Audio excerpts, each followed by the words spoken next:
সকালে আসানসোল উত্তর বিধানসভার বিধায়ক তথা আইন ও শ্রমমন্ত্রী মলয় ঘটক কাল্লার কাছে যাত্রী প্রতীক্ষালয়ের উদ্বোধন করলেন। তিনি জানান, 2021 সালে নির্বাচনে জেতার পর এখানকার বাসিন্দাদের দাবি ছিল তারা বাসে চাপার জন্য রোদ বৃষ্টির মধ্যে অপেক্ষা করতে হয়। সেই জন্য একটা প্রতীক্ষালয় বানাতে অবশেষে তাদের দাবি মতো এই প্রতীক্ষালয় বানানো হয়েছে। এছাড়া জাতীয় সড়কের ওপর বিভিন্ন জায়গায় 4টা উড়াল সেতু ও আন্ডারগ্রাউন্ড রাস্তা তৈরি করা হবে। এখানে বড় চেয়ারম্যান উৎপল সিনহা সহ বিভিন্ন কাউন্সিলর উপস্থিত ছিলেন। Green Asansol, clean Asansol. তারপরে বললো পশ্চিমবঙ্গে বাংলাদেশি আছে। আমাদের উত্তর বিধানসভায় 43,000 নাম কেটেছে, 42,000 নাম কেটেছে। একটাও রোহিঙ্গা পাওয়া যায়, একটাও বাংলাদেশি পাওয়া যায়। 13,000 মৃত, প্রায় 13,000 যাদের এখানেও নাম আছে এবং বিহারেও নাম আছে, এখানেও নাম আছে, আবার উত্তরপ্রদেশেও নাম আছে, যাদের ডবল ডবল নাম আছে।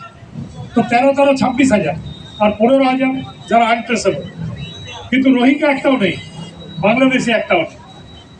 তাই এই যে মিথ্যা প্রচার করে নানা রকম ভাবে করছে, এবং এবারে আবার 43,000 নোটিশ দিয়েছে, এবং বেছে বেছে মাইনরিটি এলাকায় বেশি।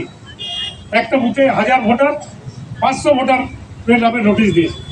আমি খালি একটাই কথা বলবো যে এই যে বিজেপির সরকার, আপনারা ভারতবর্ষের নাগরিক, কিন্তু আপনাদেরকে নোটিশ দিয়ে বাংলাদেশি প্রমাণ করার চেষ্টা করেছে।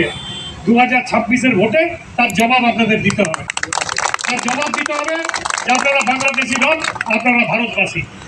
সেই জবাব 43,000 এবং 43,000 এই আপনার 86,000-এর মধ্যে 13,000 মৃত, বাকি সবাইকে কিন্তু দিতে হবে। তাহলেই বিজেপি উচিত শিক্ষা পাবে।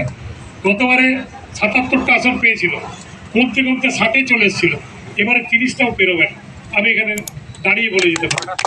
তাই এইটুকু কথা বলে সকলকে আমার তরফ থেকে নমস্কার, ধন্যবাদ জানিয়ে আমার বক্তব্য শেষ করছি। জয় হিন্দ।